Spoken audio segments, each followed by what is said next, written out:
लंबी सी कहानी है, ये लंबी सी कहानी है। सुप्रभात सभागार से दिग्विजयनाथ पीजी कॉलेज गोरखपुर अमृत महोत्सव संकल्प से सिद्धि विषय पर अपने विचार व्यक्त करने जा रहा हूँ। महोदय, आजादी हमें कहीं सड़क किनारे नहीं मिली, आजादी ना ही हमें किसी ने उपहार में दी।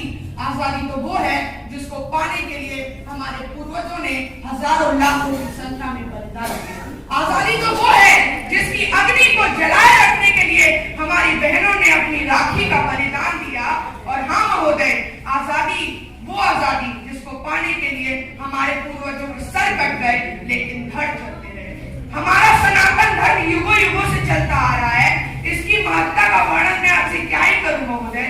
बस इतना कहना चाहता हूं उन आक्रांताओं से जिसने भारत की अस्मिता को लूटने की कोशिश की कि मैं मूर्ति की पूजा करता हूं इसलिए तुमने वे मूर्तियां तोड़ी, मैं मंदिर में पूजा करता हूं इसलिए तुमने वे मंदिर तोड़े, लेकिन तुम भूल गए मैं सूर्य की पूजा करता हूं, हिम्मत है तो बुझा दे। मैं देश की मिट्टी की पूजा करता हूं, हिम्मत है तो अपने कब्र से हटा दे। सनातन का मतलब भी समझते हो, जो आदि और अनंत, जो पुरातन है, जो वर्तमान और भविष्य में सबका सर्वदाता है, इसीलिए वो पिता है। हिम्मत है तो अपने नाम से अपने बाप का नाम मिटा दे। इस दुनिया में सब कुछ करना, राम का विरोध मत करना, क्योंकि जिसने गुजरात की धरती से निकलकर मर्यादा पुरुषोत्तम राम का मंदिर बनवाया, वो आज दिल्ली में बैठ के दुनिया का नेतृत्व कर रहा है। ये राम की ताकत है। जी हाँ महोदय, मैं माननीय प्रधानमंत्री नरेंद्र मोदी जी की बात कर रहा हूँ। माननीय प्रधानमंत्री नरेंद्र मोदी जी के अनुसार आजादी का अमृत महोत्सव, जिसके 4 स्तंभ, 75 वर्ष की उपलब्धियां, 75 वर्ष के संकल्प, 75 वर्ष के विचार और आने वाले 75 वर्ष की परिक्रमा। महोदय, अगर उपलब्धियों की बात करें तो एक भारत की 75 वर्ष की उपलब्धियां हैं कि जब जब पाकिस्तान ने अपने कदमों को भारत में आने दिए, कि जब जब पाकिस्तान ने भारत में अपने कदमों को आने दिए, तब तब भारत ने उसके कदमों तले दौड़ दिए। कि जब जब चीन ने भारत की तरफ नजरें उठाकर देखी, तब तब भारत ने आंखों में आंखें डालकर कहा कि ये नया भारत है, घर में घुसेगा भी और मारेगा भी। यह हमारी उपलब्धियां हैं कि चीन, पाकिस्तान, रूस पे कटी क्या बातें करते हो।